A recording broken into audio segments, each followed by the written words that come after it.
आपको इसकी सत्य घटना सुनाते हैं। काशी में एक ब्राह्मण रहते थे, ध्यान से सुनना।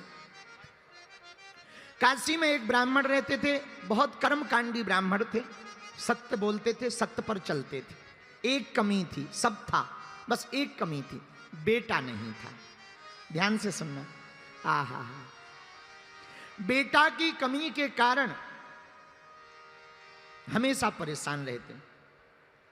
काशी विश्वनाथ की पूजा की पंडित जी ने, तो भगवान एक दिन रात को प्रकट भय, वरदान मांगो। पंडित जी बोले महाराज आपकी कृपा से सब कुछ है, बस बेटा नहीं है, पुत्र हो जाए, हमारा नाम चल जाए, वंश चल जाए, बड़ी कृपा होगी।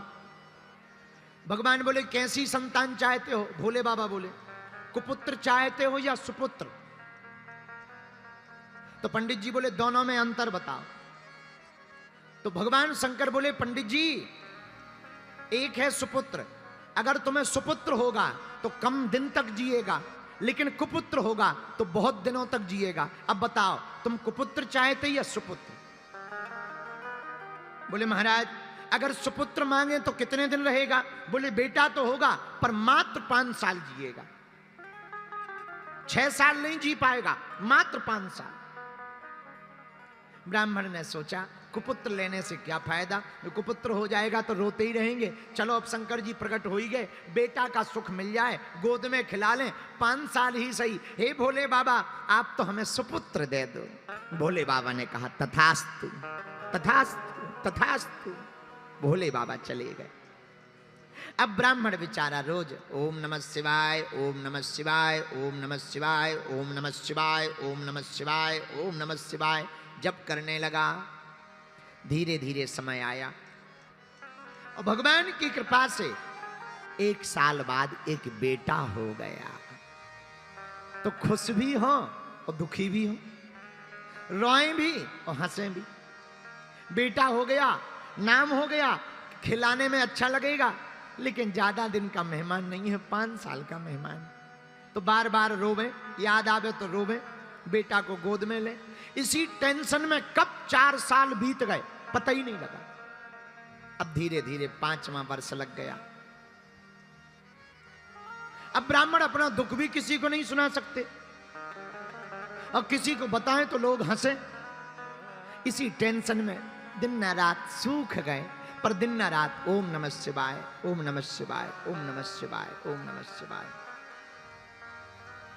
तो भागे भागे संतों के पास पंडित जी गए। संतों से कहा महाराज किसी की आयु अगर 5 साल की हो तो कैसे बढ़ाई जा सकती है? संतों ने कहा एक उपाय है। क्या? चत्वारि तस्य वर्धन्ते आयुर्विद्या यशो बलम। अगर कोई बालक या बालिका अपने से बड़े लोगों को प्रणाम करता है तो उसकी 4 चीजें स्वाभाविक बढ़ने लगती, आयु, विद्या, यश और बल। जो अपने से बड़ों को प्रणाम करके आशीर्वाद लेते हैं उनकी आयु, विद्या, यश और बल बढ़ने लगता। पंडित जी आप अपने बालक को प्रणाम करना सिखाओ, जो मिले सबको। पंडित जी ने कहा महाराज जो आ गया। छोटा सा बालक, धोती पहना दी, तिलक लगा दिया। जो भी तिलक लगाए हुए दिखे, महात्मा हो, जोगी हो, जपी हो, तपी हो, बैरागी हो, रागी हो, अनुरागी हो, सन्यासी हो वे, ब्रह्मचारी हो वे, सबको प्रणाम करें। सब महात्मा आशीर्वाद देवें। वाह वाह वाह कितना सुंदर बालक है, कितना बढ़िया प्रणाम करता, लेट कर प्रणाम करता, दंडवत प्रणाम करता। महात्मा आशीर्वाद दे, भैया जुग जुग जियो, जुग जुग जियो। पंडित जी ने सोचा दे तो रहे हो आशीर्वाद, पर शंकर जी ने तो कहा था 5 ही साल जियो, और लास्ट साल चल रही। महात्मा कह रहे जुग जुग जियो, पंडित जी मन ही मन कह रहे हलवा जियो, ये साल निकल जाए यही बहुत है। मन में रोने लगे पंडित जी। ब्राह्मण जावे, धीरे धीरे समय बीत गया। आहा, आयु के मात्र 4 दिन बचे, और 4 दिन बाद पूरे हो जाएंगे 5 साल। अब तो रात दिन ना रात रोने लगे। जब 4 दिन बचे तो पूरी रात रोते रहे। क्या किया जाए? सुबह हुई, बालक को तिलक किया, आज से 3 दिन बचे हैं, बालक को बार बार गले लगावे, चूमे और फिर हाथ पकड़ी, फिर से काशी की गलियों में ले गए। बेटा जो भी दिखे प्रणाम करो। अब 3 दिन मात्र बचे हैं। इतने में 7 ऋषि चले आ रहे थे। बालक से कहा, बेटा देखो महात्मा आ रहा है, प्रणाम करो। जैसे ही बालक ने देखा, दंडवत करके बालक लेट गया। 7 ऋषियों ने आशीर्वाद दे दिया, चिरंजीवी हो, चिरंजीवी हो, चिरंजीवी हो। अब तो पंडित जी रो करके बोले, महाराज की जय हो। महात्मा बोले, क्या बात है, आप रो क्यों रहे? हमने आपके बालक को चिरंजीवी होने का आशीर्वाद दिया। बोले, महाराज या तो आपकी वाणी विफल होगी या शंकर जी की, 2 में से किसी एक की वाणी तो विफल होगी। बोले, क्यों? बोले, आपने कह दिया चिरंजीवी हो और शंकर जी ने कहा था मात्र 5 साल जिएगा। अब हमें समझ में नहीं आ रहा किसकी बात सिद्ध होगी। महात्मा बोले, मामला क्या है? पंडित जी बोले, महाराज और कोई मामला नहीं है, एक ही मामला है। इस बालक को 5 साल की आयु शंकर जी ने दी थी। और पंडित जी बोले, महाराज हमें और तो टेंशन नहीं है, आपने चिरंजीवी कह दिया, अब अगर बालक मर जाएगा तो बदनामी आपकी होगी। भगवान की कथा क्या करती है? कथा क्यों सुननी चाहिए भैया? कथा सुनने से जीवन जीने की कला प्राप्त होती है, लेकिन सुनने भर से काम नहीं चलेगा। तुम कथा में आके बैठ गए ये बड़ी बात नहीं है, कथा तुम्हारे दिल में आकर के बैठ जाए ये बहुत बड़ी बात है। तुम्हारे मन में कथा ना बैठे और तुम जीवन में ना उतार पाओ। जैसे पानी का फॉर्मूला पता कर लो तुम, भैया ये पानी का फॉर्मूला है, ऐसे पानी बनता है, OH2 से फॉर्मूला है इसका, ऐसे ऐसे उसका गुणा भाग है। अब तुम खूब पढ़ाई कर लो, पर प्यास लगेगी तो फॉर्मूला काम नहीं करेगा, पानी ही काम करेगा, वरना निपट जाओगे, जल्दी ठटरी भर जाएगी, 13वीं हो जाएगी। हाँ जी या ना जी? तो फॉर्मूला से प्यास नहीं बुझेगी, प्यास तो पीने से ही बुझेगी। वैसे ही कथा सुनने से कल्याण नहीं होगा, कथा को जीवन में उतारने से तुम्हारा कल्याण होगा। पर कल्याण कब? कथा राम जी की है कल्याणकारी, मगर ये करेगी असर भी, मगर ये करेगी असर। अगर राम जी की कथा या हनुमान जी की कथा मेरे प्रिय श्रोताओं तुम सुनोगे तो थोड़ा समय तो लगेगा, आनंद आने में, थोड़ा मस्ती आने में, थोड़ा समझ आने में आनंद आएगा, लेकिन धीरे धीरे जब तुम समझने लगोगे तो तुम्हें कथा के अलावा और भगवान के अलावा कुछ भी नजर नहीं आएगा,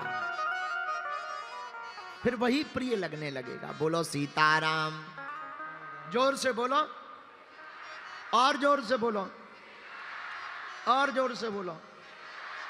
तो अब आप कहो महाराज कितनी कथाएं सुनने से भगवान की कृपा हो जाएगी?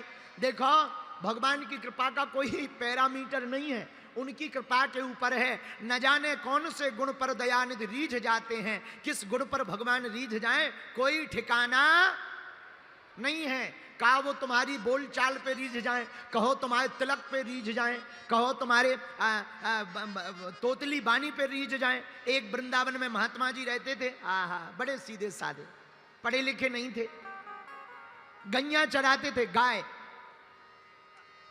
सीधे साधे। एक गांव का आदमी आया, बोला महाराज हम पढ़े लिखे नहीं हैं पर गुरु बनाना है, गुरु। आदमी भी पंचकुला का था। तो महात्मा जी बोले बना लो, बोले बन जाओ। बोले महाराज आप गुरु जी, हम चेला, मंत्र दो, मंत्र। अच्छा वो आदमी भी पढ़ा लिखा नहीं था क्योंकि पंचकुला का था।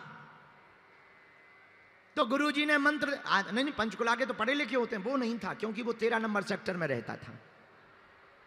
तो गुरुजी ने मंत्र दे दिया, तुम पढ़े लिखे नहीं हो, गोपाल कहा करो, गोपाल गोपाल गोपाल गोपाल गोपाल। उसने कहा बहुत बढ़िया। अब वो घर आया, गोपाल गोपाल गोपाल गोपाल गोपाल गोपाल। पत्नी बोली गोपाल गोपाल क्या चल रहा है, खाना खा लो, दिन भर हो गया है। अब वो भूल गया, जैसे ही खाना खा के फ्री हुआ वो भूल गया कि मंत्र क्या था। अब पूरी रात रोता रहा, पत्नी को पीटता रहा, तेरे चक्कर में, खाना के चक्कर में गुरुजी का मंत्र और भूल गए। अब पता नहीं गुरुजी कहाँ हो गए। तो दिमाग लगा था क्या था क्या था, गा से था, गा से। अब गोपाल तो भूल गया, गप्पू जी याद आ गए। अब लगा अरे अरे मिल गया मिल गया, गप्पू जी गप्पू जी गप्पू जी गप्पू जी गप्पू जी गप्पू जी गप्पू जी। अब लिए माला, गप्पू जी गप्पू। पत्नी बोली यही करते रहोगे, खा तो लो। चुप, गप्पू जी गप्पू जी, कल तूने बोला था गप्पू जी गप्पू जी गप्पू, कल हम भूल गए थे गप्पू जी गप्पू जी गप्पू जी गप्पू जी। तो पत्नी बोली महाराज नाराज ना हो, कल भूल गए थे, ऐसे तो तुम भोजन नहीं करोगे, जिंदगी निकल जाएगी। एक काम करो, जब तक तुम भोजन करो तब तक हम जप रहे, हमें दे दो। चूंकि वो पत्नी भी पंचकुला की थी, उसका नाम मुन्नी बाई था, तो पंचकुला की माताएं तो बुद्धिमान होती ही है। अब वो भोजन करने लगा। अब उसकी पत्नी गप्पू जी गप्पू जी गप्पू जी, एक रोटी ले लो गप्पू जी गप्पू जी गप्पू जी गप्पू, थोड़ा सब्जी ले लो गप्पू जी गप्पू जी गप्पू जी। अब इसने भोजन किया, हाथ धोए, ले आओ हमारा मंत्र हमें दे दो, लो गप्पू जी। अब इसने ले लिया गप्पू जी गप्पू जी गप्पू जी गप्पू जी। अब गायों को लेकर के जंगल में गया। भगवान श्री कृष्ण रुक्मणी जी दोनों द्वारका में रहते थे, पुराना जमाना। भगवान अपनी रुक्मणी जी से बोले कहो तो घूमने चले, बोले चलो। अब भगवान घूमने गए तो उसी जंगल में चले गए जहां वो बैठा हुआ गायों को चरा रहा था। गप्पू जी गप्पू जी गप्पू जी गप्पू जी गप्पू जी गप्पू जी गप्पू जी गप्पू जी गप्पू जी चिल्ला रहा था। रुक्मणी जी ने देखा बड़ा प्यारा भगत है, धीरे से पूछा महाराज ये किसका भजन कर रहा? भगवान बोला हमारा। तो रुक्मणी जी बोली हमने आपके सहस्त्र नाम पढ़े, 1000 नाम पढ़े, 100 नाम पढ़े, पर कहीं गप्पू जी तो है ही नहीं है। गोपाल है, गोविंद है, माधव है, दामोदर है, कृष्ण है, नारायण है, चक्र सुदर्शन धारी है, बनवारी है, चितचोर हो, माखन चोर हो, छलिया हो, गिरधर हो, कृष्णा हो, कान्हा हो, नंदनंदन हो, यशोदानंदन हो, देवकी नंदन हो, पर ये गप्पू जी कब लग गया? भगवान बोले अगर तुम्हें हम पे भरोसा ना हो जाओ पूछ लो। अब वो गए रुक्मणी जी, दूसरा भेष बनाया और हाथ जोड़ करके बोले भैया ये तुम किसका नाम ले रहे हो? अब उसे लगा कि अगर इनको जवाब देंगे तो भूल जाएंगे, तो लगा गप्पू जी गप्पू जी गप्पू जी गप्पू जी गप्पू जी गप्पू जी गप्पू जी गप्पू जी। अरे बताओ तो भैया, हाथ मत हिलाओ, किसका नाम जप कर रहे हो? गप्पू जी गप्पू जी गप्पू जी गप्पू जी गप्पू जी गप्पू जी गप्पू जी गप्पू जी गप्पू गप्पू जी गप्पू जी गप्पू जी।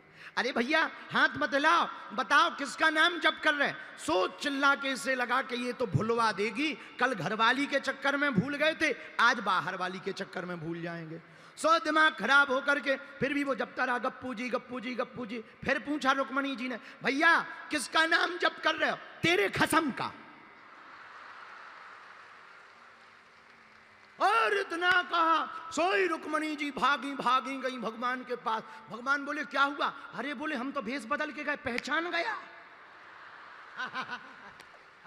हम तो भेष बदल के गए लेकिन पहचान गया। बोले क्या पहचान गया? अरे बोले हमने पूछा किसका नाम जप रहे, तो पहले तो मना कर दिया, बताया नहीं, जैसे पहुंचा हुआ महात्मा हो। बड़ी मुश्किल से जब बताया तो पता है क्या कह रहा था? बोले क्या? बोले तेरे खसम का।